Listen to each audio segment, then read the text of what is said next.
Good evening. My name is Federico Fuentes, and I've got the pleasure of being your host for tonight's roundtable discussion, Latin America Rises. Before beginning, I'd like to acknowledge that we're meeting on Aboriginal land. In the case of us here in the office on land of the Gadigal people of the Eora Nations, I want to acknowledge that fact and acknowledge that this always was and always will be Aboriginal land. It's a great pleasure for me to be able to be the MC of this roundtable discussion that's been hosted by Green Left Weekly and the Socialist Alliance. I think it's a discussion that comes at a very timely moment. We turn on the news, we hear about global pandemics, we hear about economic crisis, we hear about potentially looming war in Eastern Europe, and yet the only political response we seem to hear in the media are those that are coming from the far right mobilisations, even here in Australia, the recent convoy to Canberra. But yet so little attention gets paid to one of the regions that perhaps has some of the largest protests that have been occurring in recent years.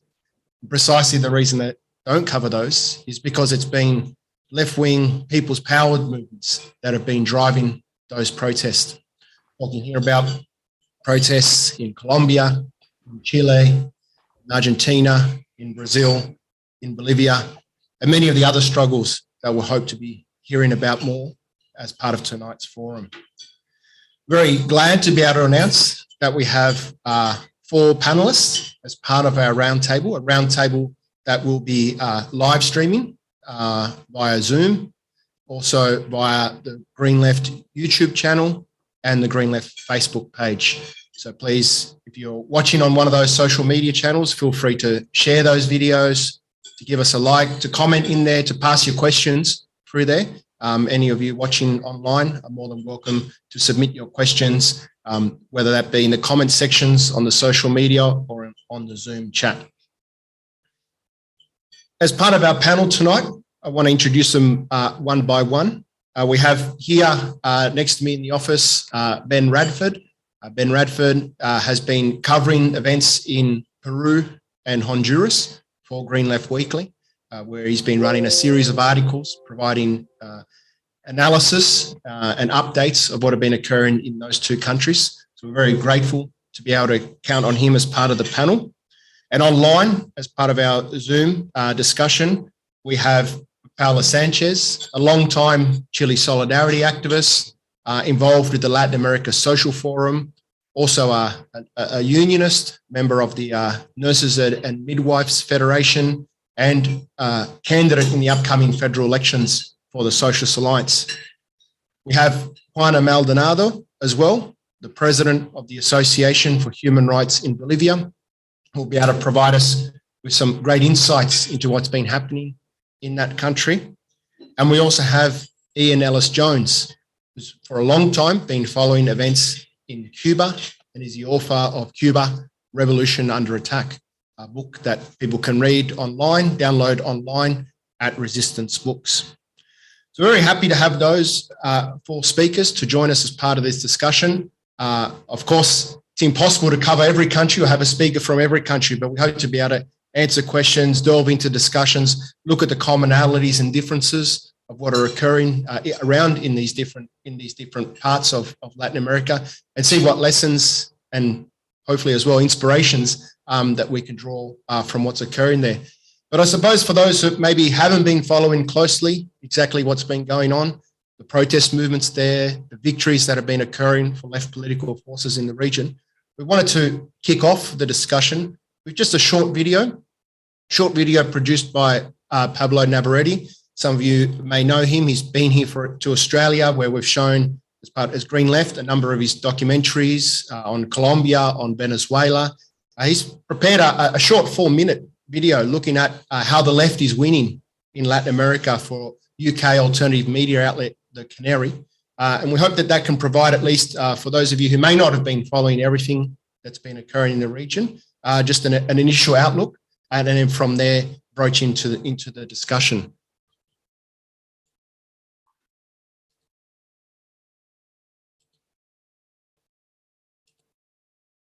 While the political horizon in the UK is bleak, with little real choice beyond business as usual, there is hope if we look further afield.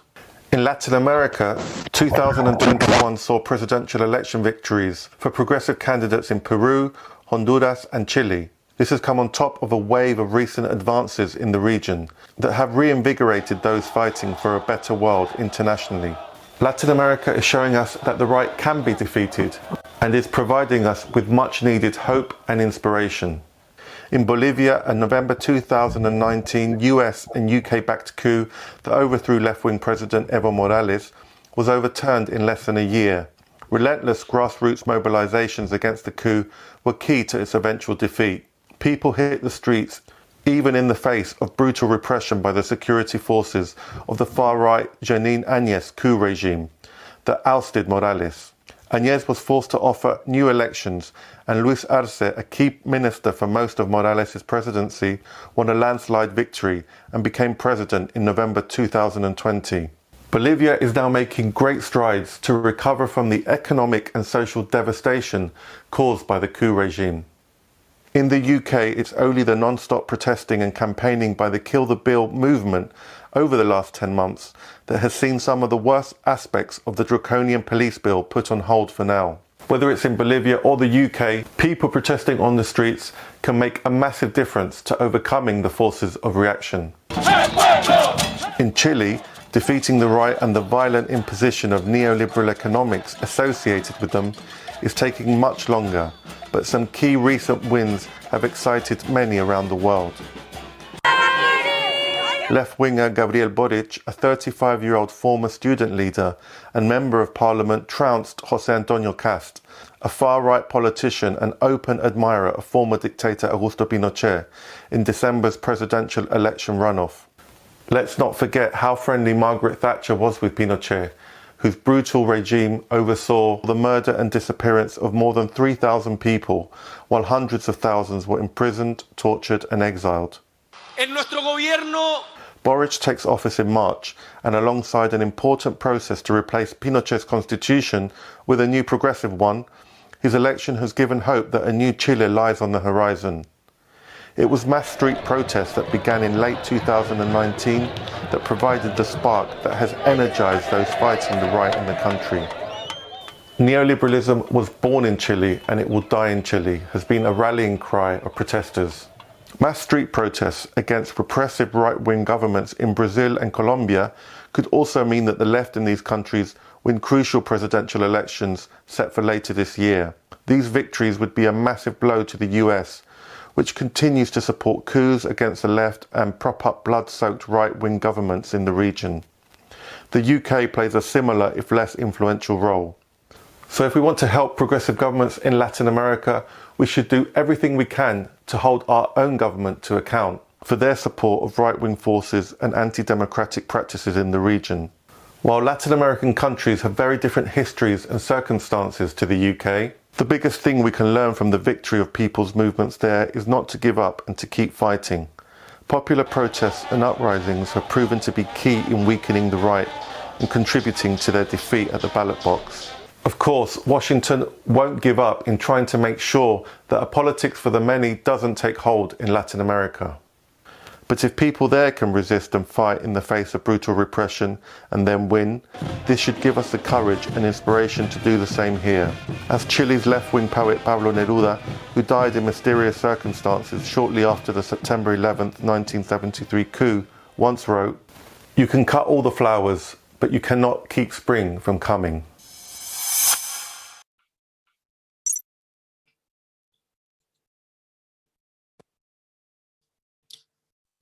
Well, of course, an important part of being able to build that solidarity with those struggles in Latin America is finding out some more information about what's going on. And that's a real part of what we hope to achieve out of tonight's roundtable. As I said, our aim is to provide information, to see how we can build the struggles here in Australia in solidarity with those fighting for a better world in Latin America. And we're keen to have your contributions. So please feel free to put your questions in the chat, whether that be via the Zoom or on YouTube and or on Facebook.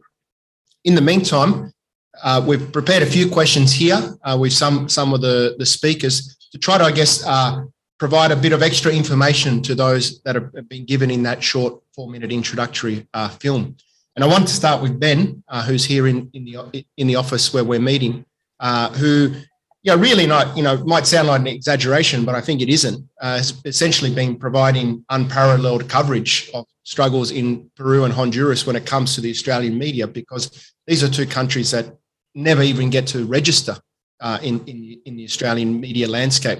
So very grateful to have him. And I suppose I want to start, perhaps if you could give a bit of a basic background to Peru. That's one of the countries that was briefly mentioned in the video, that we'd seen a left-wing electoral victory, but was only mentioned in passing. Perhaps you could give us all a little bit more of a background. Of course, later on, as part of the discussion, we can look at the challenges facing the government, but give us a bit of information for those that haven't been following events in Peru closely.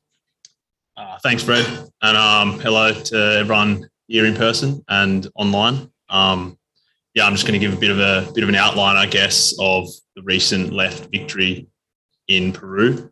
So basically, or some of you may know that Pedro Castillo from the Free Peru Party, or Perú Libre in Spanish, he won the presidential elections in June last year in a runoff against Keiko Fujimori, who's quite a right-wing conservative figure from the really right-wing party Popular Force, or Fuerza Popular.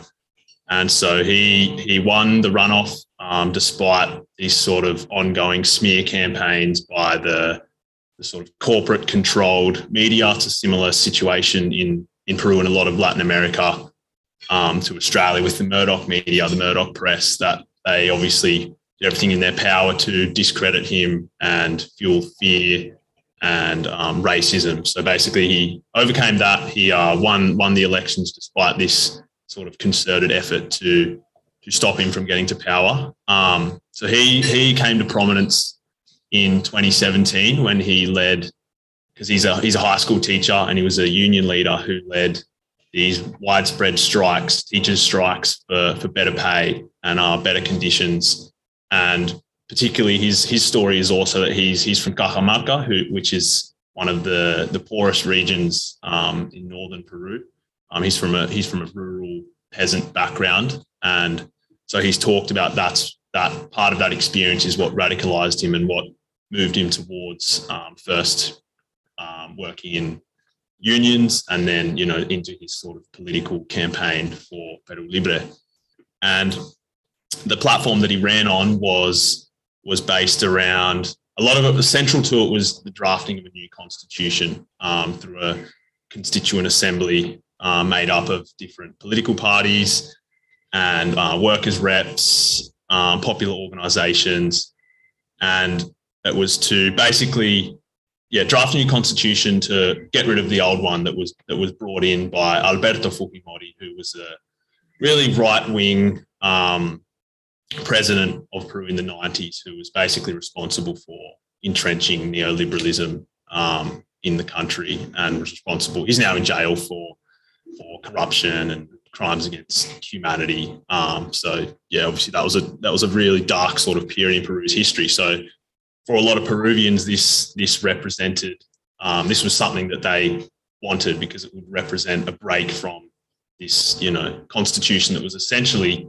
put in place to exploit and to, has set Peru on this path of being exploited by foreign companies, in particular US companies. So part of that was part of his platform. The other part was things like raising pensions, trying to introduce universal healthcare, which obviously was a huge appeal for the poor, for the marginalised. And to provide a bit of context, that he got a lot of the Indigenous and rural and poor vote, which in Peru there's a huge sort of economic divide along geographic lines. On the coast is a lot wealthier, and in sort of inland and rural areas a lot poorer.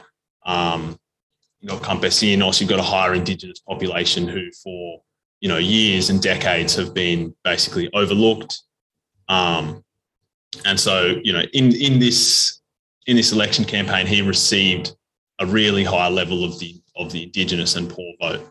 For example, in Cusco and Puno, which are have really high Indigenous populations. He got more than 80% of the vote, which is pretty crazy. And the context of this as well of the sort of political climate in which he has come to power is Peru has been devastated by COVID-19. They had the highest death rate in the world per capita from COVID, and they had, because of their informal economy, a lot of precarious livelihoods that working from home, it was, even though they had this really long sort of militarized lockdown, that working from home wasn't an option for all these people. So you've got people still going to go to work to survive. So as a result, COVID was rampant, and it sort of really laid bare these stark inequalities between the rich and poor in Peru. So it was all of this swirling around, and that was what he was able to harness, basically this real sort of discontent and hunger and inequality and sort of thirst for change that Peruvians wanted after being, before COVID, even having these really stark inequalities, and then that furthermore being exacerbated by COVID. So he was sort of able to harness this anti-neoliberal, anti-capitalist sentiment against the government. And also people were looking for stability after, in the last 5 years, Peru's had four different presidents. So Castillo is the fifth in 5 years, fifth president. So it's also this real period of political instability. And so he won, he came to power. And I guess another reason why it's really, really significant is that, as I just mentioned before, Peru has been this sort of pillar of neoliberalism in the Latin American region. They've been quite, especially under Fujimori, they've been quite aligned with US interests, and have sort of followed, they accept themselves quite apart from ALBA, which was the alliance of Bolivarian states who were trying to counter the sort of US neoliberalism in the area. So this represented a break from that, if you will, or departing from that in some way. And if this push to try and change the constitution was also represented moving away from the neoliberal constitution that was set up. But I guess that gives a bit of a background of what happened and the sort of context in which Castillo came to power. I think one of the interesting things, I suppose, both about Peru, but I'd add to that as well, is Colombia, is that they were two countries that, when we saw the previous wave of left-wing protests and left-wing governments, sort of seemed to have been left behind. And yet in some ways now today, particularly Peru, and we have elections in Colombia, and we'll see what happens, seem to be part of really the spearhead of this resurgence of what we could almost call like a new wave, or a new cycle of popular protest and progressive centre-left governments in the region.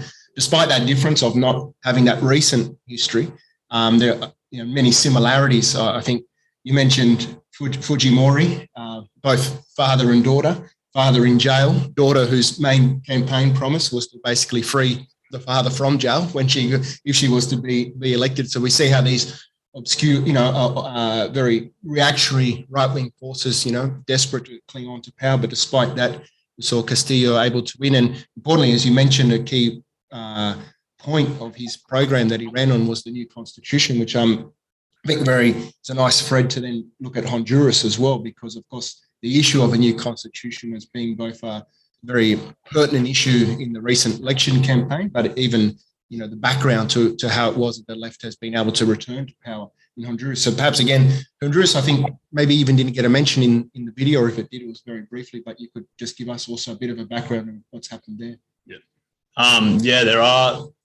There are a lot of similarities in the sort of electoral sort of campaigns, or the push for this new constitution. It's quite common to a lot of left-wing governments that have come to power, because obviously it doesn't solve everything, having a new constitution, but it's sort of seen as this foundation to, rewrite the sort of central, I guess, rules of state that can then be used to guide, the future of these countries. So it's not a fix all, but it's a powerful step, both, not just symbolically, but a powerful step to moving towards genuinely, progressive politics in these countries. So, Xiomara Castro, who's just recently, in November last year, she won the presidential elections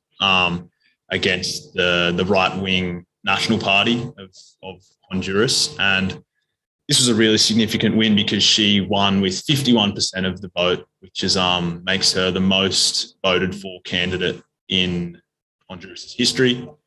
She's also the first woman to become president of Honduras, and it also marks the end of 12 years of rule under the National Party, who were their regime has been marked by just really sort of right-wing and conservative politics and violence, because they've been in power since 2009 after a coup ousted Manuel Zelaya, who's actually Castro's husband.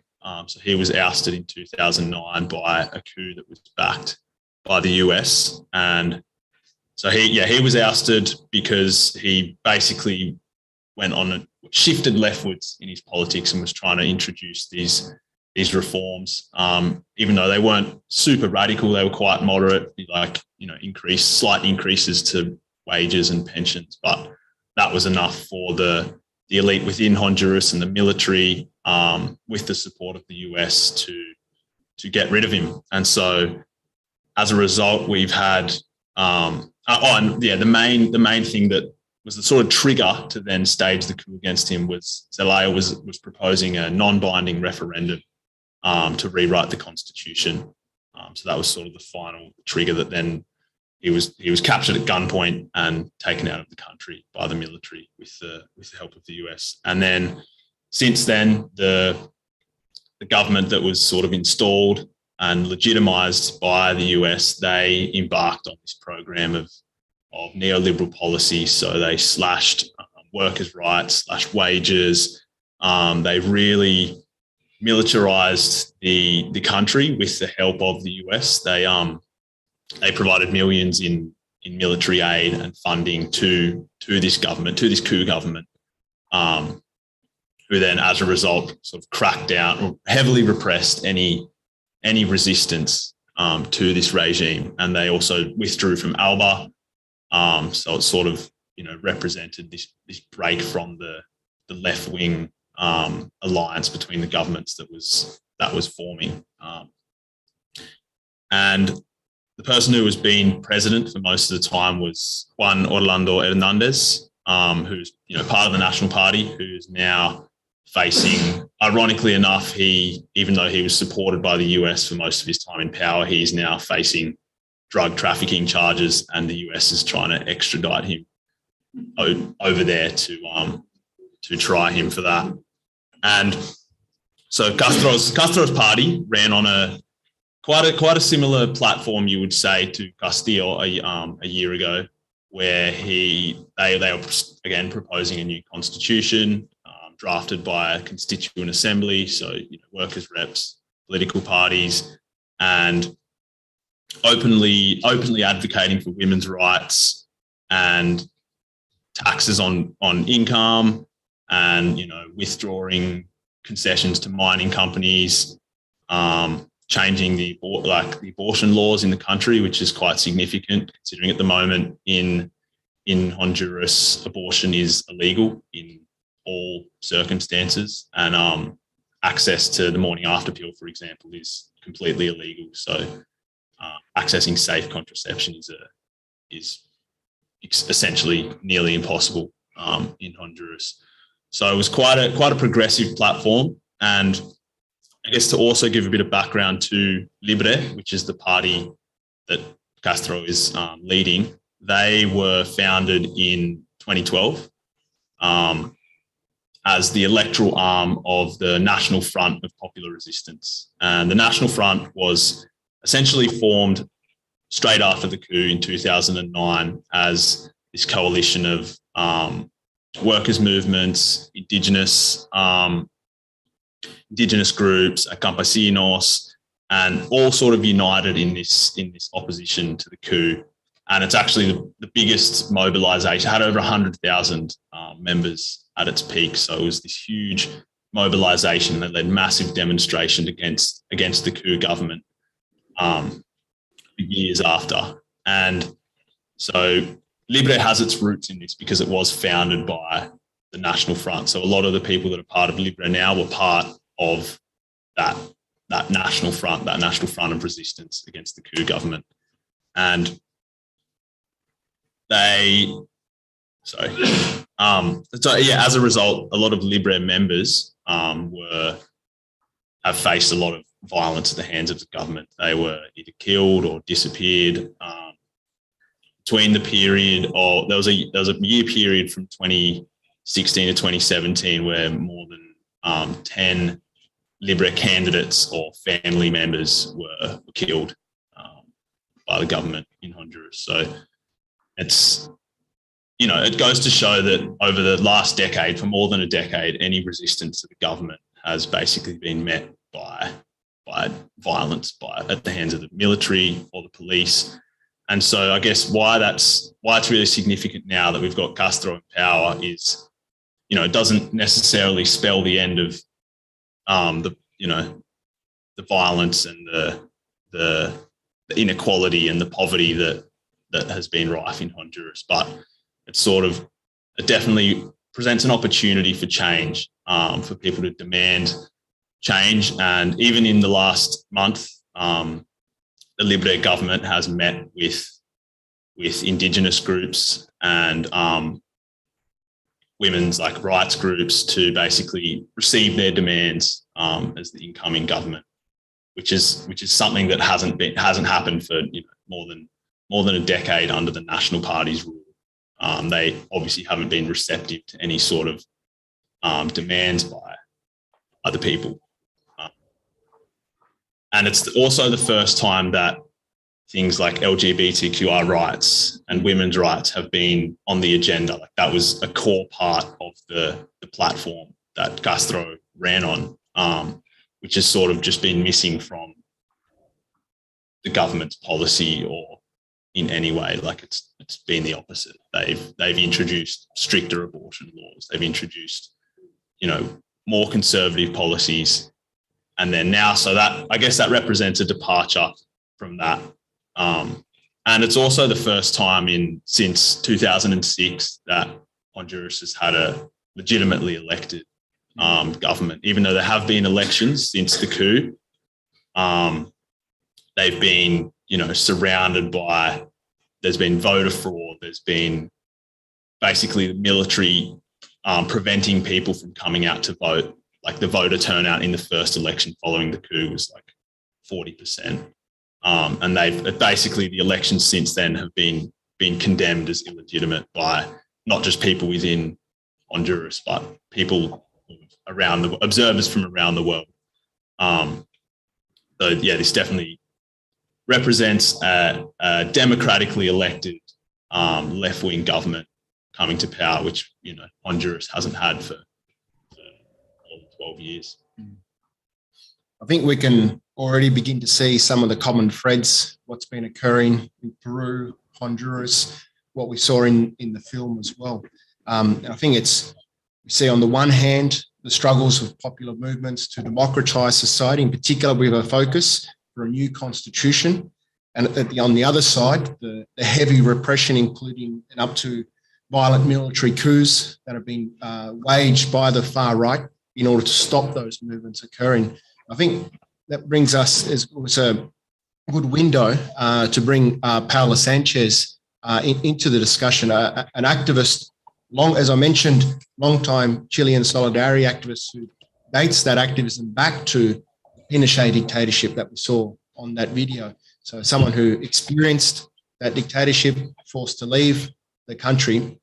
But today, sees another Chile emerging, a Chile where a constituent assembly to rewrite a new constitution is already underway, and where a new left government has recently been formed after winning elections against a candidate tied to that military dictatorship. So I suppose, Paula, I've got, it's almost like 3 questions in one, so feel free to choose. You don't have to answer all 3, but I suppose I'd like to hear, what does it mean for you personally? What's the significance of seeing, after all this time, the return of the left to power in Chile? What does it mean to see those far-right forces defeated? Obviously, they're not defeated for good. We know they're still there. But how does that feel? And what would you say are perhaps some of the main lessons or the reasons that can explain this victory that we've seen in Chile, which, as we saw in the video, involved the election of Gabriel Boric, who's youngest president in Chile's history, if I remember correctly, 39 years old, and who symbolically but importantly has named the niece of Salvador Allende, who was overthrown by the military in that coup in 1973 as the head of the military, as the defense minister in Chile. Paula, please give us a few words. Wow, it's a lot to say there. And thank you, Ben, what you said. That, actually, you said a lot of things that are, as you said, you compare to what's happening in the rest of Latin America and many other countries. How do I feel? Happy, because of the changes that are happening. I always believe and trust in the power of the people, and the students were the ones that went on the streets in Chile to demand that change. But at the same time, worried about all the repression that they've been under. The students have been under repression, very cruel repression by the military people under the Piñera government, which is the actual government. Many of them are still in jail since 2019, since the unrest started, the largest since the military dictatorship, one of the largest civil unrest, if you want to call it, that from some that started from the students. So I am worried because there's still people in jail, but hope that things are going to change for good. You're right. Boric is quite young. Gabriel Boric is a young guy. He's actually 35, 36 almost. So he's the youngest in history. He just nominated the people that are, around him, what's it called? The cabinet, the 20 people in the cabinet. 14 out of the 20 are women. And you did mention, which is the first time so many women are in cabinet. For the first time ever, 2 openly members of the LGBTI community are members of the cabinet. And as you said, the niece of Salvador Allende. So I think that is a very progressive move from him. We hope that things are going to be okay for him, but we actually understand that the battle is going to be hard. We've seen what happened in Bolivia. We know that the external forces are going to try to actually turn around that government, discredit the government. They're already doing it. There's been some national strikes by the truck drivers recently. And we know that many of them are owners of many big companies. And they financial interests will be affected by many of the proposed changes of the Constitution. The Constitution is being written now, and we're happy that the Constituent Assembly is happening. But again, each one of the different things that want to be changed needs to be approved by 2/3 of Parliament. And we know now that the Parliament in Chile is half-half. So it's going to be very hard to approve many of the more controversial changes, which like nationalization of copper and silver and lithium, etc. So there's a lot of work to do. I think it's gonna, Boric needs to be surrounded by the right people to advise him. At the moment, he's got good people, but there's a couple of people there that are, they not much of the liking of many of us, the left. And I would say that because many of them criticize other governments, and Boric has been very quick to criticize the governments as well, like Venezuela or Cuba, etc. So we have to make sure that he gets surrounded and get advised by the right people. But I'm happy that things have happened. I mean, we didn't expect that this is going to happen so quickly. It was building up over the years, over 40 years of bad health, bad education that end up with the students protesting. There is also a large amount of people in Chile that did not vote. And there's a large amount of people in Chile, especially young people, that don't trust the system. And I think that's something that many of our countries have, that, because of all the issues that have been happening for all these many, many, many years, I would say, is that loss of faith of governments, and, corruption is being very loosely used in many areas. But many young people are, disheartened, and they don't want to vote, they don't want to be part of it, the system, but they still go to the street and complain. And many of them anarchists, others, they don't call themselves anarchists, but they don't trust the system. So those are the people that we need to turn around and give them some hope that something good is going to happen. So I don't know whether I answered your question there. Absolutely, and not only did you answer them, but I think you raised new questions, and hopefully we can get around to them. I think, for instance, you raised a really important point, and it's one that Ben mentioned, which is the role of women in this sort of new a cycle of struggle in Latin America. And obviously it may be represented on one level in the naming of the new cabinet, but it goes much beyond that, and hopefully we can get back to that. And obviously if others have questions as well, they're welcome to put them in the chat so we can interact with those that are following online, also here in the room. And it's interesting listening to what you had to say. So much of it rang true of what had occurred in Bolivia not that long ago, almost 10 years ago, where you talked about the 2/3 and the issue of having to get the constitution changed with 2/3 majority. And that's exactly the difficulty that Bolivia had to go through to get its new constitution. They had to go beyond those difficulties to also have to face attempted coup and attempts to overthrow the Evo Morales government to stop that new constitution coming around. At that point, they didn't succeed. But we do know, as the video showed earlier, that there was a coup in Bolivia in 2019.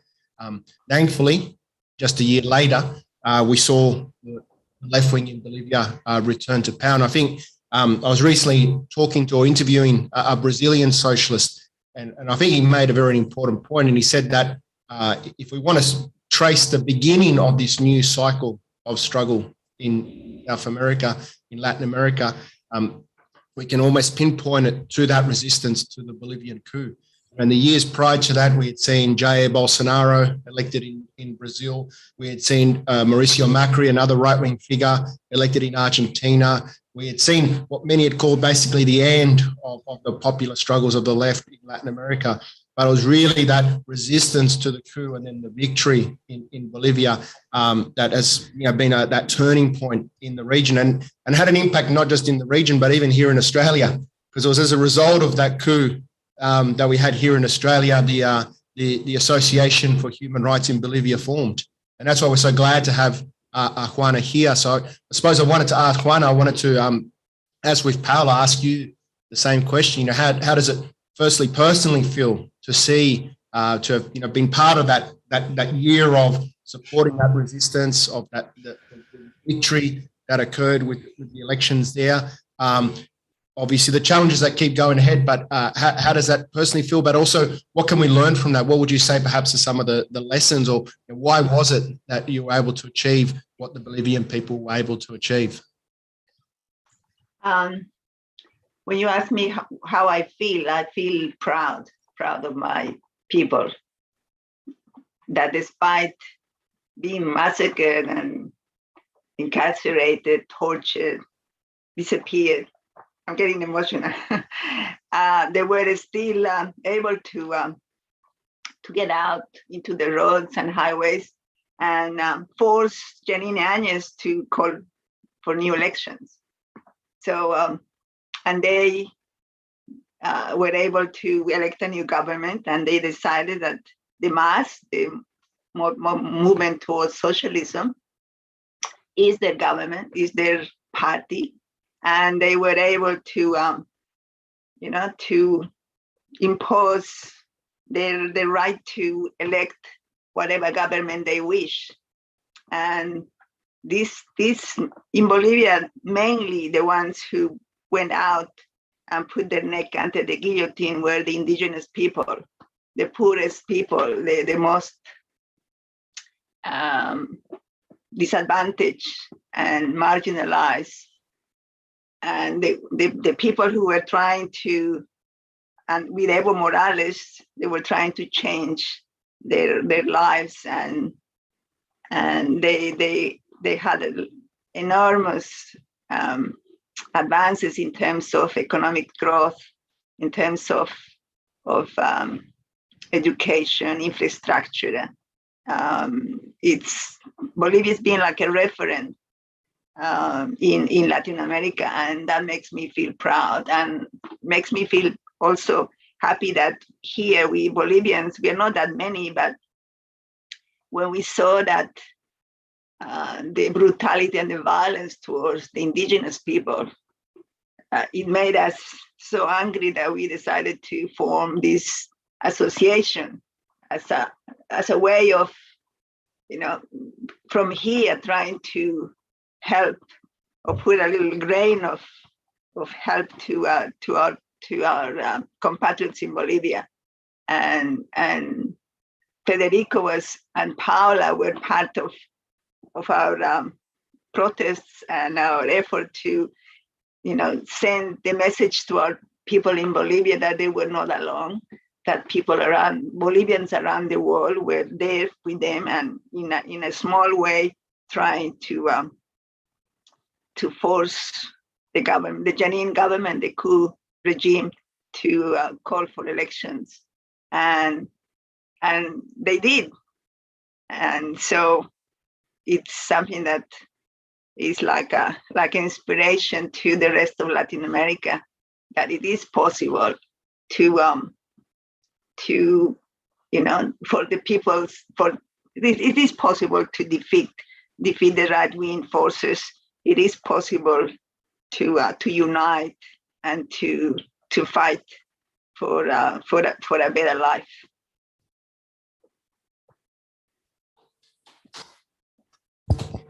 If I could just add add to my question, I suppose is, perhaps if you could just give us a little sense of how the campaign continues to go for human rights in Bolivia, because of course, as I've mentioned, just because the left wins elections doesn't mean everything is over. And we know that, for instance, Janine Áñez, as last I understood, is still facing trial, but is yet to sort of be formally a verdict found.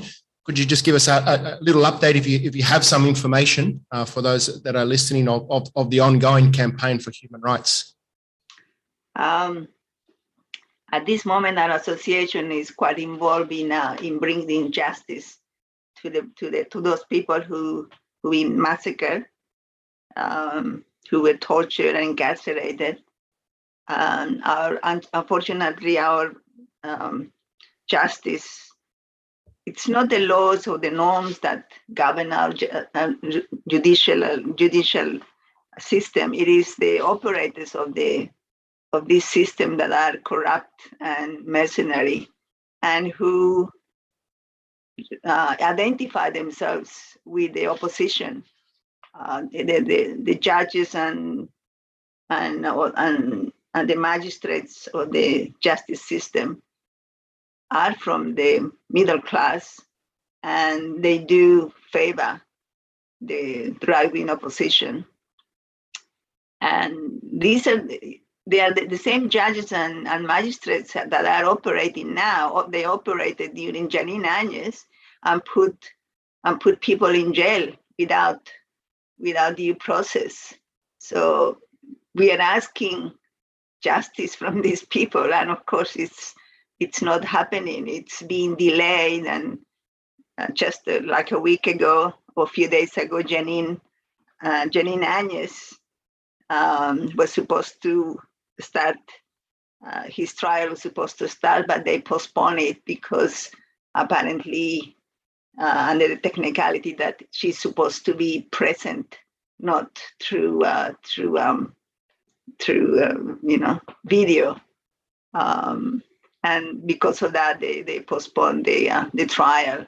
And so there is, our justice system is being delayed, and it's nearly 2 years now, and the victims of the coup d'etat are still out there in the streets demanding to have justice. On the 15th of February, I don't know how they say in English, relator of the UN, Federico, what would you call that in English? A raconteur? Yeah, rapporteur. Yes, he has arrived to La Paz in Bolivia to oversee how the justice is being processed. And we, as the association, we've been involved with torture, with victims of torture, which last December went to Switzerland, to Geneva, to denounce torture in front of the CAT, the Committee Against Torture, and we were able to pay the fares of one of the tortured people, one of the victims, and again we helped economically to send to another 12 victims of torture so they can have an audience with a raconteur from the United Nations, who is at the moment in La Paz in Bolivia. Well, thank you for that, Juana. And again, in your contribution, raising one of the other important challenges facing the left today, that how do you fight for justice if the judicial system itself is unjust? And it's one of those common threads that, again, we've seen in many of the countries, not just in what you've explained about what's occurring in Bolivia. And hopefully, as part of the discussion, we can turn towards the challenges as well facing left. And I know that there are some other questions that have come in as well, including one about Nicaragua that hopefully we can get to. But before we do that, I just want to bring in our last panelist, Ian. We haven't forgot about you, Ian. But of course, often what is forgotten about is Cuba. Cuba's just seen as the old left, as not really part of what's happening in the rest of the region. And so I suppose we're very happy to have you as someone who's been following Cuba, who's written about Cuba being left, who's, as I mentioned earlier, a book and put out by Resistance Books on Cuba, and we'll put the link in the chat and on the social media for those who want to read it. I suppose my question to you is, how is what is happening elsewhere in the region being viewed in Cuba, and is it having any ramifications or reverberations in Cuba itself? Well, thank you. And look, certainly Cuba, both its government and its people have rejoiced in the re-emergence of pink-tide governments, progressive governments in the countries that mentioned, in Chile and Peru and Honduras. And also for many decades now, certainly very 2000, Cuba's had a very close relationship with Venezuela.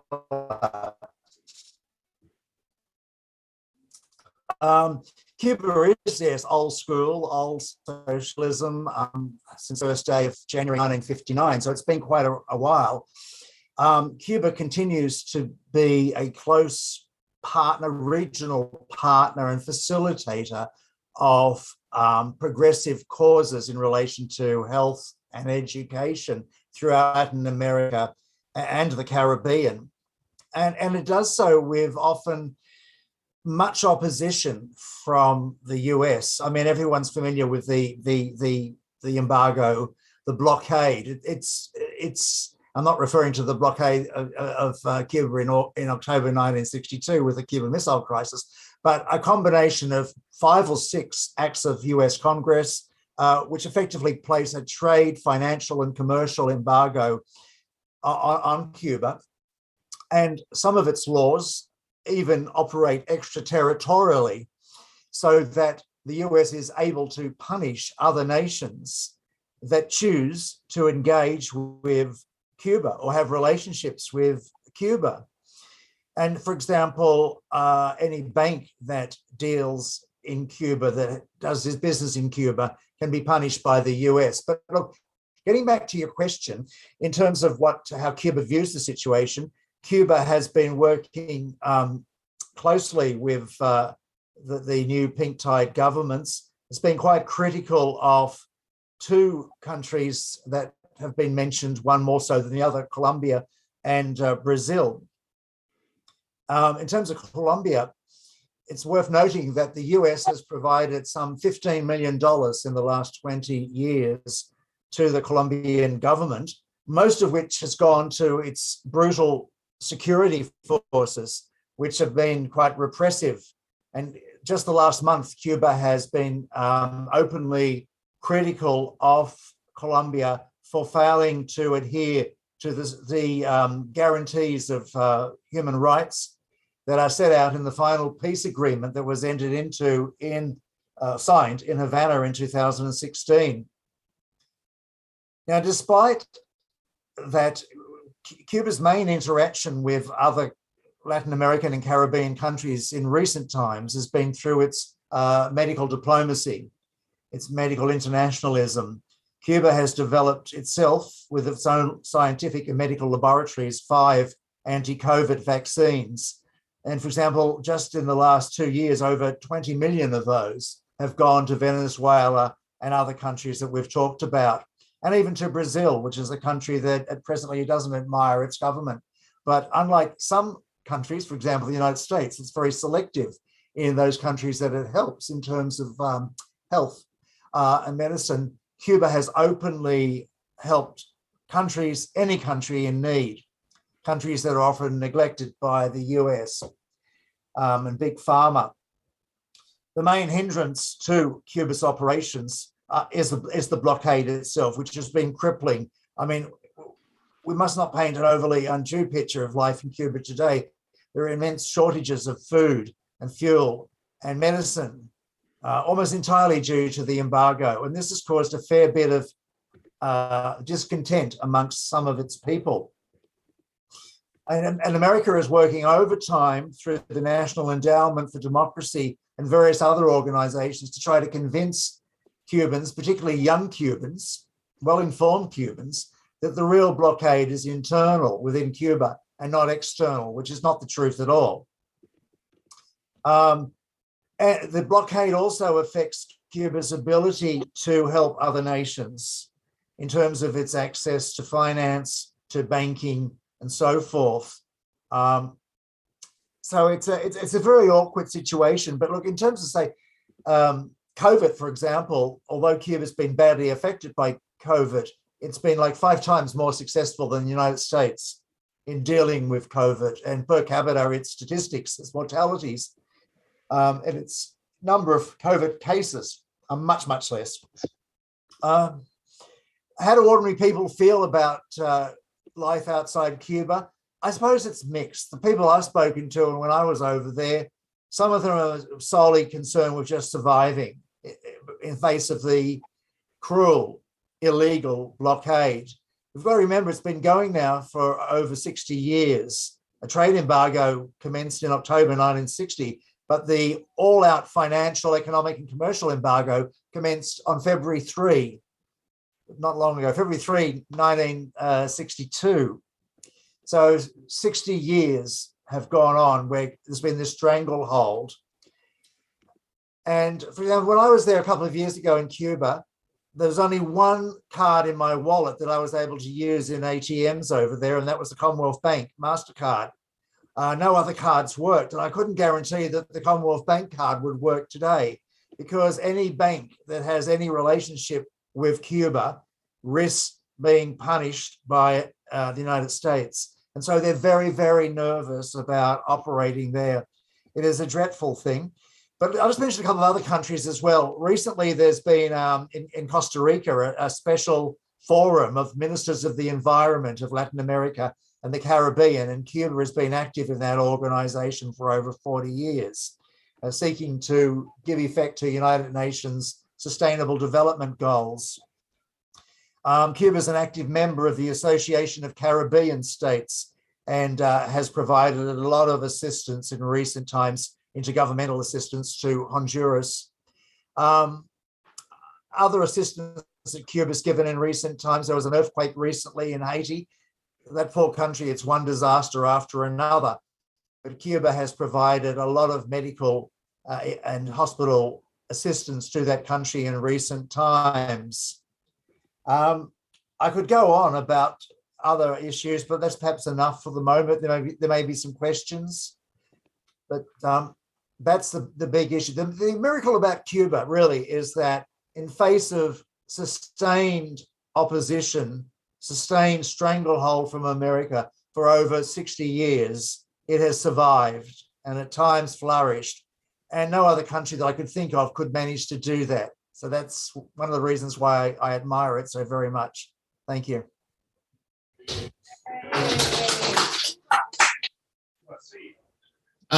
Thank you for that, Ian. And I believe that we've had the questions, the link for your book put in the chat.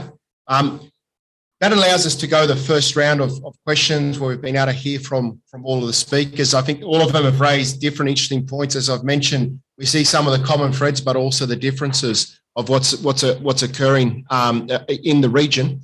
I've had a couple more questions. There was one that it was directly linked to what Ian was speaking about, which was why does the world accept the embargo by the US against Cuba, and why can we, the people of the world, force the US, or how can we force the US to lift this embargo? So maybe you want to just have a quick go at that one, Ian, given you've just been talking about that. Yep.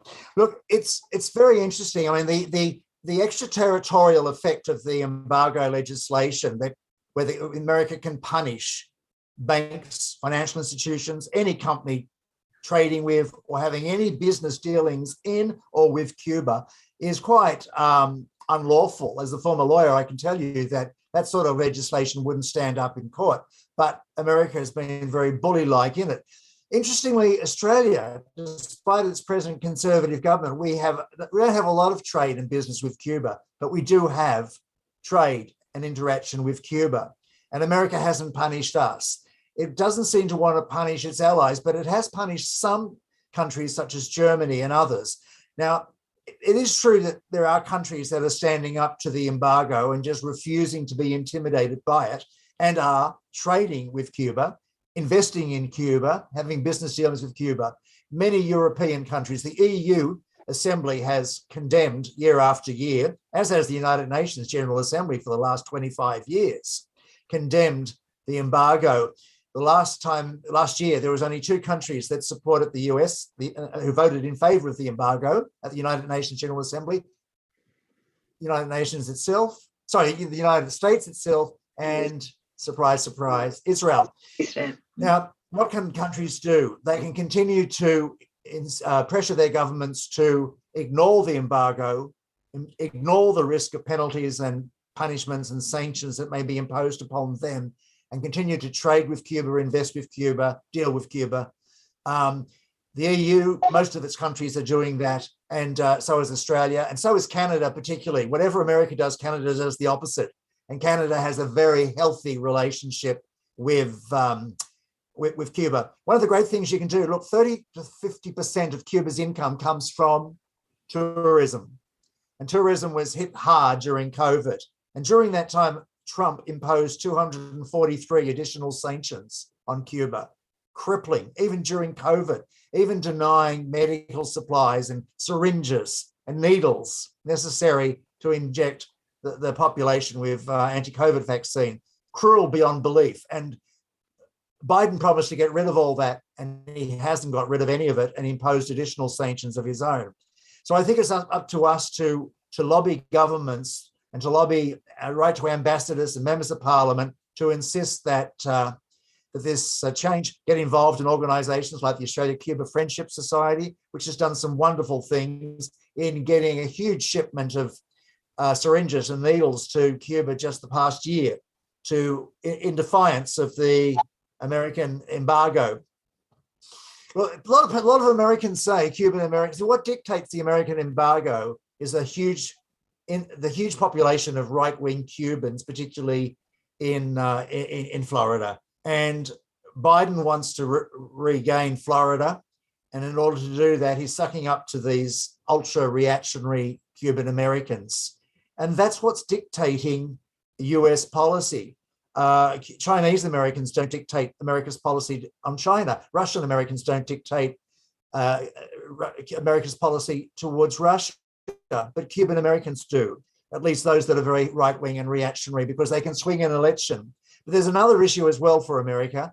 It equates any degree of socialism, even the smallest amount of it, with communism. And it wants to keep punishing Cuba in every way it can to show to its people, look, socialism doesn't work, communism doesn't work, look at Cuba. And the best way to achieve that is to keep the embargo going. So I don't see that it will go, sadly.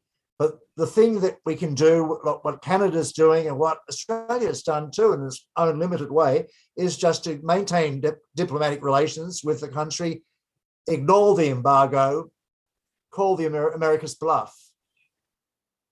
I think that's the best way to do it. And go there as a tourist, because you'll have a wonderful time. It's a beautiful, beautiful country. Thank you, Ian. And we've definitely got some questions coming in now. There was a question earlier on that was asked in the chat. I acknowledge the fact that none of our panelists here, as far as I know, are experts on Nicaragua. So I'm going to put it on the table for if anyone wants to have a think about what knowledge they may have or how they'd want to contribute an answer to the question of what is occurring in Nicaragua. In the 1980s, it was such a great hope. Can we still look at Nicaragua as such a great hope? James, I believe, also had a question for Juana. So maybe, James, if you want to ask your question to Juana, in the meantime, the other speakers can think about if they want to answer the Nicaragua question, and then after that, we'll get another round of questions. And as I've mentioned, please feel free also to put in your questions in the chat, in the social media, if you're watching via Facebook, YouTube. That way we can try and collate them, and there's overlap. We can sort of ask all of those questions at the same time. And of course, we'll have time for questions here in the room as well. But James, did you want to go? I just put my question in the chat, Fred. Oh, if you could read it out. Well, if you want, do you want to just read it out? If it's, I'll have to scroll down to find it. Yeah, okay, no worries. I was going to ask Juana, just related to Bolivia's lithium reserves. To what extent were global mining voices supportive of the previous coup, and are global mining interests still active in the background in Bolivian politics? How much influence do they seek to have? Thank you for the question. I believe that especially the European Union and England, and of course USA, were very much interested in the lithium.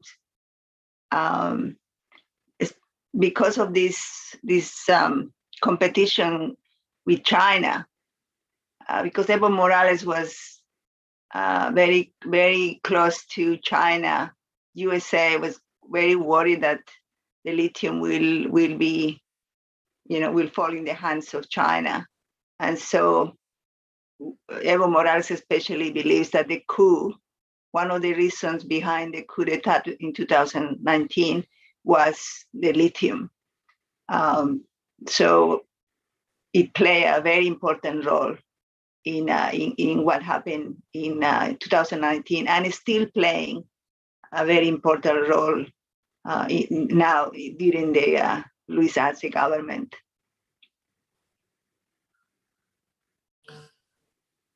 Would anyone like to have a go at the Nicaragua question, or can have a think about it? I'm happy to put a few 2 cents if no one else, none of the other speakers Go for it, Ian. I'll just say that all I'm aware of with Ortega, having followed him for years, is that he's become more and more conservative as time's gone by, even implementing anti-abortion legislation and a close relationship with the United States, and the initially very left-wing and progressive, but I don't think you could say the same to this day.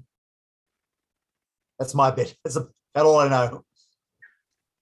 Yeah, I'll just, if I could add again, just 2 cents, and then we'll go to some of the questions in the room here. And I definitely take on board the suggestion that's been put in the chat by Susan that we could certainly have another panel such as this, or if not a panel, maybe a recorded roundtable that we can then share on social media, where we take up some of these other countries. Nicaragua, important in what's been occurring there. Colombia, as I mentioned, a country where we've part of this new wave of protests and with elections coming up. But I very much sympathise with what Ian said.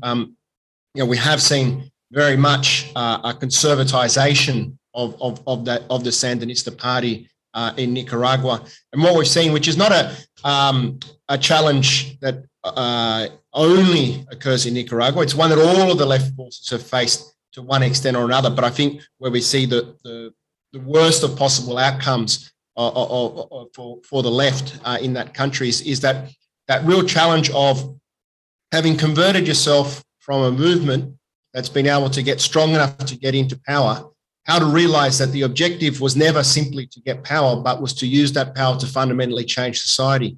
I think what we've seen in Nicaragua is forgetting or ignoring, or perhaps no longer believing in that horizon of socialism, that horizon of a different society, and instead of focus on the maintenance of power. And we saw that very much in the recent elections, where a number of the opposition candidates, were arrested, jailed, and barred from being able to run in elections that, certainly were not the least fairest elections that occur in the world. And there are many worse elections that are regularly purported to be democratic by the United States and Australia, but one that we as a left certainly should be able to, on the one hand, very clearly denounce all of the measures that have been imposed against Nicaragua. While the sanctions are nowhere near what they have in Cuba, we know that there are sanctions targeting Nicaragua, and we should continue to oppose them. But that shouldn't stop us from being able to say what we think in regards to some of the more undemocratic actions that have been occurring there. But there's 2 questions in the room. Unfortunately, for those online, you may not be able to see the speakers, but you should be able to hear because we've got a microphone here in the room. So we'll start with Rachel and then Jim, and then I'll go back to the panel to be able to answer those questions. Fred and speakers, it's really heartening news of this new wave. I've got a question about the people's power structure and a question about where you think imperialism will. Can't hear properly. Better? Check if it's on. Check if it's on. Oh, even better. Testing. That's better. Thanks to all the speakers. Thanks, Fred. Really heartening contributions.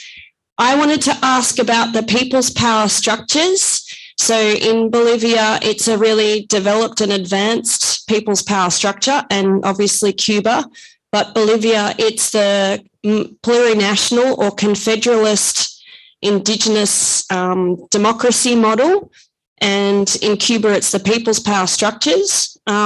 Is there, past the constitutional campaign, what's the strategy of the left leadership, the unions, to advance people's power as imperialism makes its moves? And then my next question was ALBA and the consolidation of this new leadership and the lessons and the strength that this new leadership across the continent can draw from each other. And where do you think imperialism's next move is? That's all.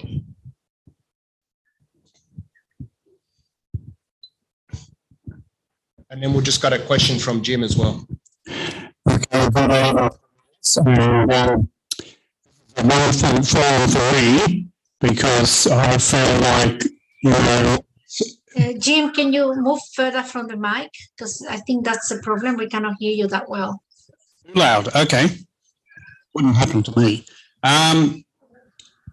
I think it's just wonderful to see what is the revival of the left, of the pink tide movements in Latin America, because many of us know about the whole process which arguably began with the victory of Chavez in Venezuela and the rise of the original pink tide movement of the 2000s. Then you had a reaction, and it's a little bit like the sea. It is definitely like the tide comes in, the tide goes out. Now the tide's coming in again. And I think that we are seeing with these wonderful developments we've heard about tonight, that the people have now risen up again and said, no, we're not going to accept that. So I just want to ask a question. I just want to ask a question about probably the big one. I understand it's the 5th largest economy in the world, namely Brazil, and maybe people, may not be necessarily experts on that, but I have this feeling that if Brazil, with the very likely fall of the Bolsonaro regime, and possibly we're going to have Lula Mark II, that it's like a tipping point. I feel like that because it's such a massive economy, it's sort of like half the economy of Latin America, I think. We've also got the incredible situation of the Amazon, the threat to the Amazon, which is posed by the current regime and the whole world situation. That I'd like to hear a comment from comrades about what would happen. We're assuming that, Bolsonaro is pretty much a goner. It looks like it's likely that Lula will win in, I think it's October. Is that correct? When the presidential election's going. And would a new Lula regime backed by the massive social movements that have occurred in Brazil, is this almost like a tipping point that Latin America's gone pink, at least, a very reddish shade of pink, and that we're going to see possibly a real change, a unity of left, because we'd be looking at the unity of a whole series of left-wing governments to one extent or another, and a huge defeat for US imperialism. Massive defeat for US imperialism. If all these governments, in Latin America, forget about Ukraine. This is historic. If all these governments turn to a progressive side in the next period, and Brazil being the big one, are we seeing a historic change in Latin America, where Latin America has moved out of the domination of the United States imperialism? Okay, thanks. Okay. So there was quite a few questions there, and I did also notice that Pedro has his hand up in the Zoom chat. So I will probably see if Pedro wants to also ask his question.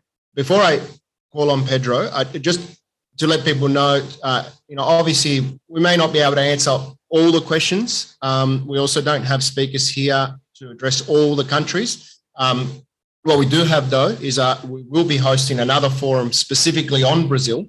So if we aren't able to answer Jim's question, well, that gives Jim an excuse to be able to come to that Brazil forum to get his answer there. We will have a panelist, including speakers from Brazil. But Pedro said he had a question for Juana, which was, how much would you say that Luis Arce's government continues in the footsteps of Evo, or would you say that it is more centrist? So I think we've got, as I said, there's a few questions there, and I think all of them kind of fall into the category of the challenges really facing these different governments. There are different challenges. One challenge, what is imperialism doing? So that might be one aspect of something that the panelists might want to address.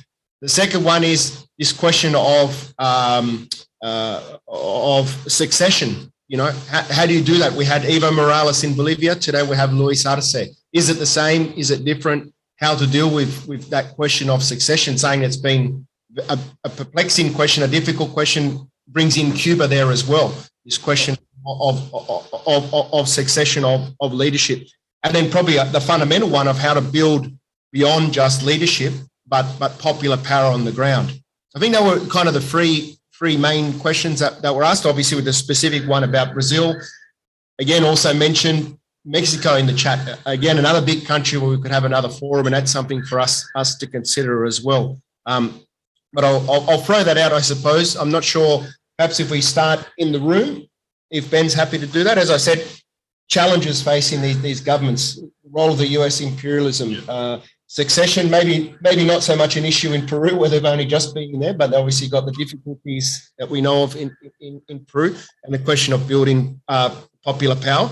And then from there, we'll go to Juana, and then to Ian, and then to Paula, if the speakers are happy with that, to answer. Thanks, Red. And thanks for the questions. I guess, on the role of imperialism, particularly say US imperialism in the region, for decades, obviously the US has been this defining force, interfering in Latin American politics. And obviously, in recent years, the US, you could say, is declining in its sort of global superpower status, but it still has this huge role, and has this massive influence in politics. You can see with Cuba, and even in I can talk a little bit about Peru, but this is a common problem for these left-wing governments that have come to power, that obviously there's still all of these corporate interests and imperialist interests on the US, which obviously often acts on the behalf of corporate interests and the capitalist class. Even with, and it sort of ties in with people power and the popular support that Rach asked of. Since coming to power, Castillo has faced these challenges within the Congress, for example, is controlled by a lot of right-wing, quite conservative forces, which has made it difficult to enact progressive policies. Basically, from the get-go, their openly stated aim has been to remove Castillo from power. So it's almost like from the time that he's been in power, he hasn't been given a chance, and obviously that is fueled by the capitalist class and the elite within Peru, but also these external forces that are trying to continually destabilize the government. And in the most recent Green Left, there is a short piece I wrote about the continuation of this destabilization campaign against Castillo.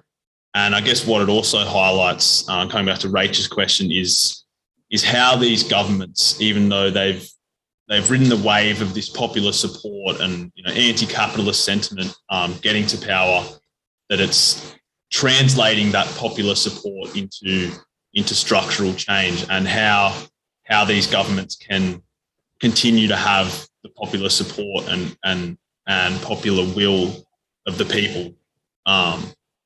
Because it's not, even though you might have or enjoy this support and get voted in, it's like it's once you're in, because especially there's all these external forces acting to destabilize these left-wing governments, that the only way to resist that really is through having this grassroots mobilization where you've seen people come out to the streets if they feel like their government that they've voted for and demanding change from, if they feel like that's been destabilized, or if it and it happened in Peru a few years ago in 2018 when the president at the time, Vizcarra, was basically there was a legislative coup against him. The Congress moved to impeach him, and Peruvians took to the streets in their thousands, and it meant that the Congress tried to put in a new government.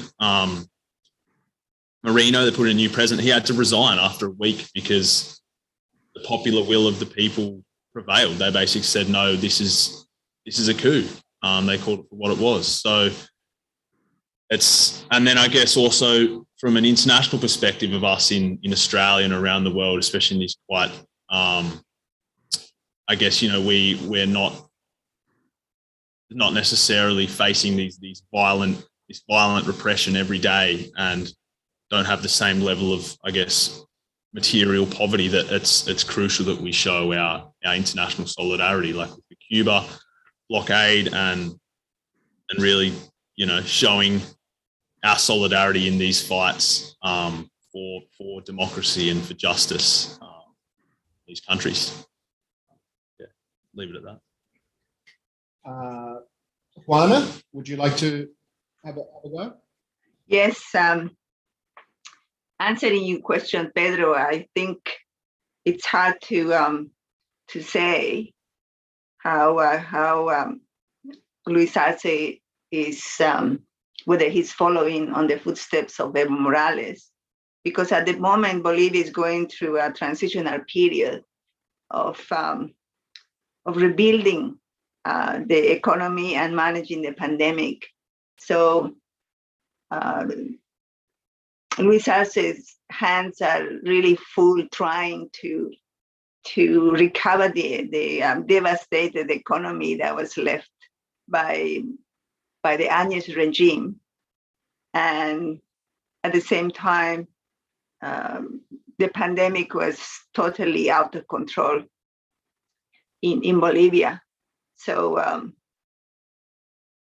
I believe that Luis Arce, because he was selected by Evo Morales as the candidate in the 2020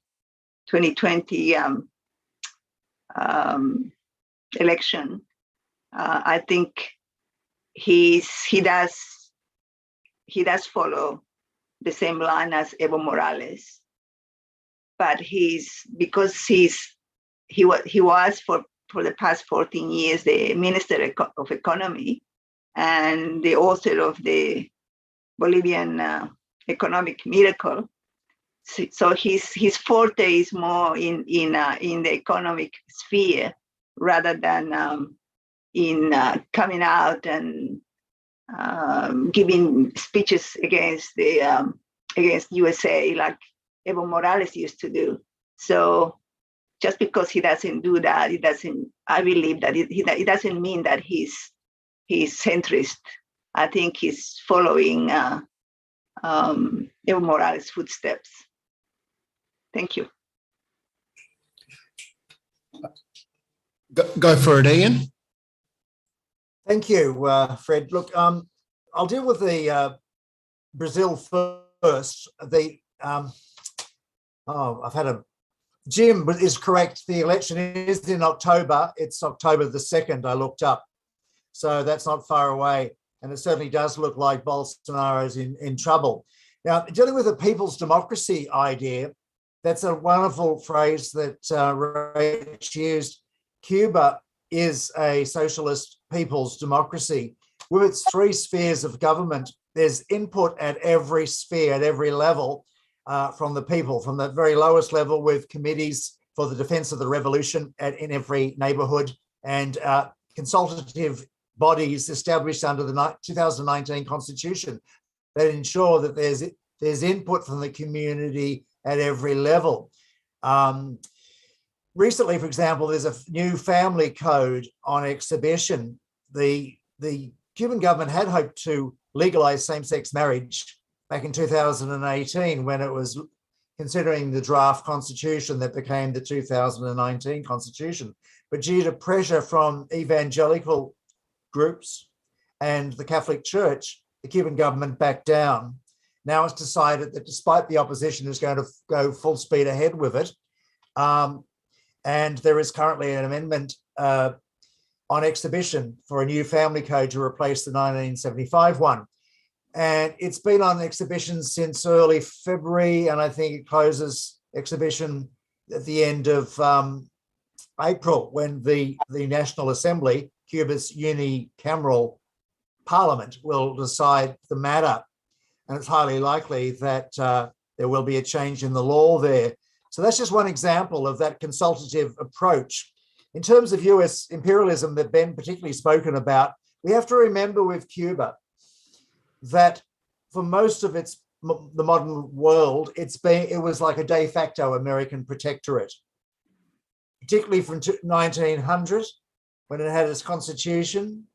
It's had several constitutions, but there was one in 1900, which was largely imposed upon the country by the United States. And right up until the end of 1958, it was a de facto American protectorate. We talk about that period as being the American years. For much of that, there was the Platt Amendment, which said that America reserved the right to interfere in the economic or political affairs of Cuba whenever it suited the United States. And there are many examples of that go outside this particular forum now. Now, the US approach now, or since 1959, has been much more diabolical. We had a succession of dirty wars in which the United States tried to assassinate Fidel Castro and other leaders.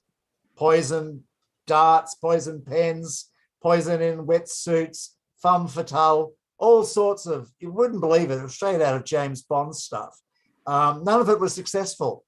Now the techniques are much more sinister, throwing a lot of money at the opposition, at young people, at rappers, program for Cuban rappers and Cuban music, encouraging training sessions in Georgia and other states of the United States for insurrectionists, financing riots and other assemblies and this sort of thing. It's a culture war. It's a color war. A color revolution is taking place, and it's a real threat to the Cuban Revolution, but I'm confident that the Cuban Revolution will prevail. Now, succession's been mentioned. It's always a problem. So far as Cuba's concerned, since 1959, it's really only had 3 people at the helm. Fidel Castro for most of that time, then his brother Raul. And since 2019, we've had a fellow, Miguel Diaz-Canel, who was born in 1961, so he's younger than me. He was born after the Cuban Revolution, so he's the first person who was not around when the Cuban Revolution of 1959 took place. They have been able to have a fairly seamless succession from one leader to the other. I think that's about it, unless I've missed something out. Open to any questions there may be. Thank you. And Paula? I think a lot is being said already. I think I want to add something in relation to the challenges. And I don't think we mentioned this already, but it's the immense power of the military forces in many of our countries. Chile, the military in Chile are very strong, and the extreme right. And it'll be very hard to see the military turning around like what the Chavez military did, we need a good leader. We need to re-educate that. And I think I see that as a great challenge. The other one is resolving the internal issues. Once in Chile, for instance, when Boris takes power, it's going to be a lot of internal things that he needs to resolve. First, the constitution and getting things approved. It looks like he's got a good cabinet of people around him at the moment, which is great. He's nominating good people. The military is still there. One of the things that the people on the streets were asking, please dissolve the military or dissolve the police and redo the whole thing, because they are very right-winged and they actually been repressing the people all along. And it seems very hard that the way they are right now, they're going to actually be supporting the people. It's going to take a lot to change that. So I think that would be a big challenge. And then international relations. And I think we were talking about, and Jim was mentioning about, the power of Brazil. But I think it's going to be the power of the Latin American countries, that are progressive countries, that we need to really establish, or they need to establish good relationship between each other, support each other to be able to fight the outside forces that are going to come and try to destroy it all. Because, Ian was saying what's happening in Cuba, but that's happening in many of our countries, where they, in Chile, for instance, 56% of the votes went to Boric. but the rest of the votes went to the Nazi right-winged guy.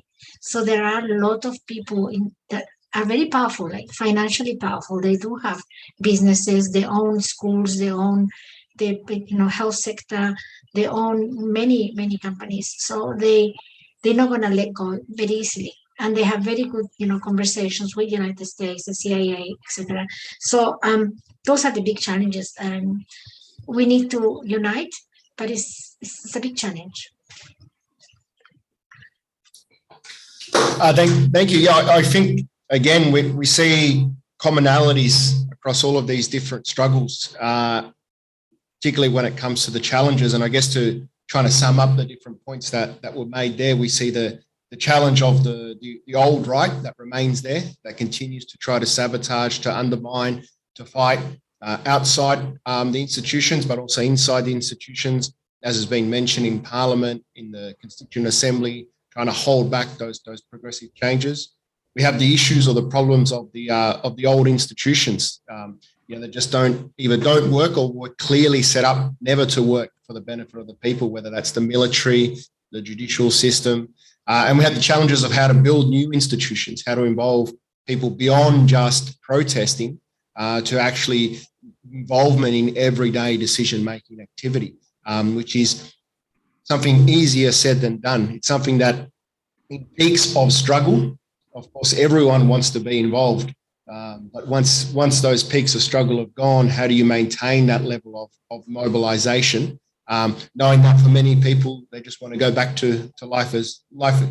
A big part of why they fought for this struggle is just to be able to go back to life as normal. And I think Juana mentioned a really big one, I think, which is a challenge or really that the left has yet to grapple with in Latin America, which is a question of the economy. We know that in some countries, some very important initial changes were made in terms of recuperating state control over natural resources and attempting to redistribute those wealth to the most needed. But it's really only just the beginning, and how to build, I'm not even here talking about a socialist economy, but just how to build a different model from the neoliberal model that's been imposed for the last few years is a challenge that I think is, a big one that the left still faces.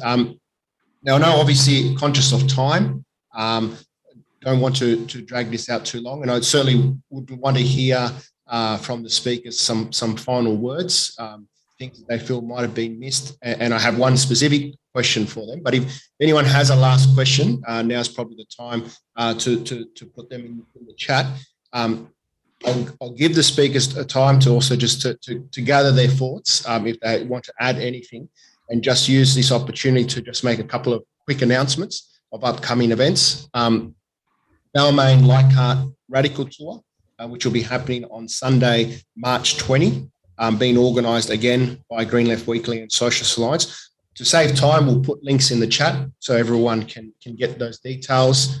March 5 at 1 p.m, Mardi Gras rally, take over Oxford Street. It demands stop the bigots bill, decriminalise sex work, fund services, not police, no pride in detention, transition leave now.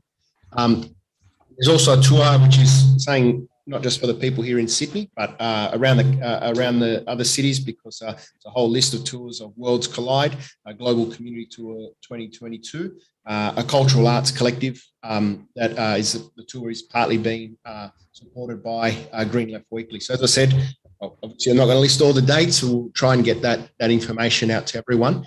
And a last plug, of course, to the Socialist Alliance.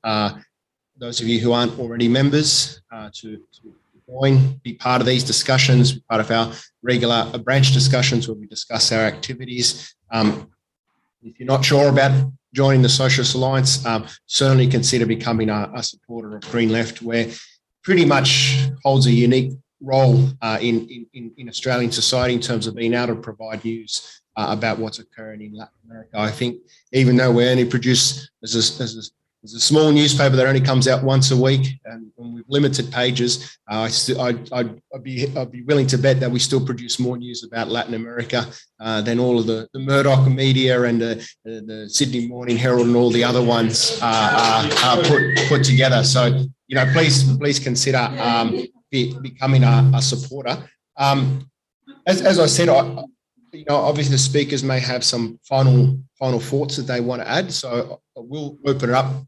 for the speakers to do that. But perhaps if I could just throw in a question as well. I think Paula raised a really important point about the need for working out unity amongst the left in the region. I think this is saying it's going to be a new challenge as we see. I want to describe it almost like the three waves of the left. You've got Cuba, as Ian's talked about, that's been there since 59. We've got then more, and probably you could put Nicaragua. As we said, it's not a country we went into in great detail, but it's there. It's part of the discussion in the left. We've got that second wave of countries like Venezuela, Bolivia, who have been in power for a bit longer, Argentina, who, even though there was a temporary gap, have returned to power there, the progressive forces there, and these new governments like Chile, like in Peru. Obviously, trying to figure out how to bring these together is important, but equally important is what we can do here in Australia to support them. So perhaps, use as an opportunity to ask that question, and as I said, for the speakers to be able to provide any final thoughts that they may have or might want to add as part of this discussion. And in order, why don't we go in reverse order, if that's all right with you, Paula? We'll start with you, then Ian, then Juana, and then Ben.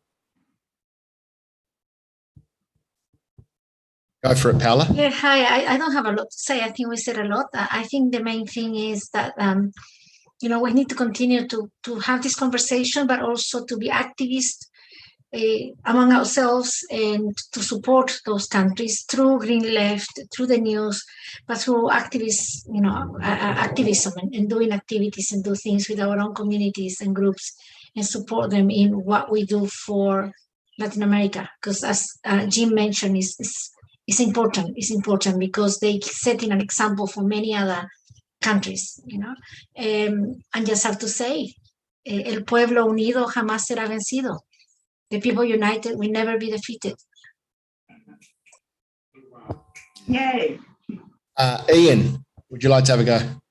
Thank you, Fred. Look, yes, I think there's one of the things that thrills me is that if you look at the United Nations General Assembly voting records of Latin American countries over the last 5 years, you'll find, despite some differences between countries, say between Cuba and Brazil, you will find a very high level, high percentage of coincidence of voting records of Latin American countries. And what's even more interesting is that if you look at the United Nations General Assembly voting records over the last 5 years, you'll find, when you look at the voting patterns of Latin American countries, that on those issues that are deemed most important by the US State Department, Latin American countries are sort of agreeing with those issues only about 38%. And the State Department is extremely concerned about that because despite its best endeavours to destabilise and support and promote right-wing governments and instigate coups and all sorts of horrible things that we've talked about, we could go on for weeks about. Despite that, and despite the differences amongst Latin American countries, there is more unity than disunity, and there is a growing opposition towards those issues that the US regards as most important. And I find that extremely encouraging. And that's why, as Paula said, the importance of regional agreements, endeavors, activities, and so forth, and also bringing in the Caribbean countries, which Cuba has done as well, and Central America, because Central America has always been part of Latin America, but the Caribbean countries as well. That sort of united approach and continued activism and sharing the basic goals of the peaceful resolution of disputes, adherence to international law, non-proliferation of nuclear weapons, rejection of all US imperialism and neo-colonialism, and respect for international law, which is something that America is not strong on at all. nor Australia for that matter. Thank you. Juana, would you like to? Yes, just the pink tide in Bolivia came about because of the indigenous peoples of Bolivia, and Evo Morales was the first indigenous president. So there is a lot to say about the indigenous peoples of Peru. We have a lot of commonality with Peru, with Colombia, with Guatemala, with Mexico. And Evo Morales says that this is the century of the indigenous people. And I think this is the case because Bolivia started, putting in power because we the indigenous people, we are the majority. So we decided that Evo Morales, an indigenous person, was put in power. So I think we tend to forget the indigenous people of Latin America, and these are the ones who really, like the Mapuches in Chile, they are the ones who come out, and because they had not much to lose, they put themselves at harm's length. And I have a lot of hope that the peoples of the indigenous peoples of Guatemala, Mexico, Peru are going to prevail. That's all I can say. Thank you. And Ben? Yeah, I think everyone's finished off quite beautifully. But I guess what's really exciting about and hopeful about this resurgence of these left-wing governments and the pink tide is that I guess a lot of the struggle up until now has been in the form of resistance to oppressive governments and military rule. And so I guess now in a lot of these countries that have sort of thrown out those governments, in Honduras, in Chile, that now we can be in this period of building towards socialism, not necessarily just resisting the repressive government, but building towards a model of development that provides for the people and that is unique to different countries in the Latin American context. And that's something that all of us around the world can learn from. Clearly clearly capitalism is failing us. So looking at what alternative to that can look like, and that's I think what we can look at and what we can see in Latin America.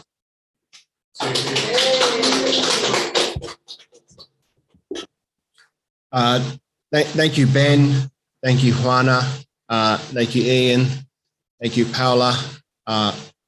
Thank you to all of you who have been participating or listening in on the forum, or those who may have a chance to watch it later on YouTube or on Facebook. Unfortunately, due to time, would love to be able to continue this discussion. And as many have said, it's really only the start of the discussion. Juana mentioned Indigenous people, and absolutely that could be a forum on its own, not just because of the importance of the Indigenous struggles in the region, but the links and the lessons that can be learned for here, knowing in the context of here in Sydney alone, where we know just on the weekend, another young Aboriginal man killed, being pursued by the police, Jay Wright, and we know that there will be protests are being organised. There's already an article in Green Left, but beyond that specific case, that joint commonality of struggles of Indigenous peoples against colonial states, struggles for new plurinational states, is something that we could so much learn from. One that I mentioned before, but I just didn't even get time to get back to as a question is the role of women. A real powerful trend of the last few years has been the struggle for abortion rights, against gendered violence, the Ni Una Menos movement, which again, they're particularly powerful in two countries that we didn't even get to touch tonight, Mexico and in Argentina, really been at the forefront of the struggles in those two countries. So this is really just the starter. As I mentioned, we already have scheduled a forum about Brazil. So we'll be able to discuss some of those issues that were asked today, but we couldn't get around to really answering them. We hope to continue to have other upcoming events on these issues. Of course, as I've mentioned in the pages of Green Left, we'll continue to report on these issues. So absolutely the best way to keep in touch is to become a supporter of Green Left Weekly. And I think really it is such a necessity, as we started out at the beginning, as the video sort of pointed out. We look around the world, we see all these things that are happening, but really Latin America continues to be perhaps the spearhead of that sort of left progressive resistance to the far right, and not just to the far right, but to the status quo, who are really the ones that create and breed the ground for this far right, for its constant failure to deal with any of the issues that we face today. So learning those lessons, beginning to understand how it is that those movements have been able to build themselves in the region is so crucial for us here. So I think we'll leave it there. Maybe a round of applause, at least for those of us in the room, for the speakers. And And thank you, Fred, too. Thank you. Yeah, thank you very much, everybody.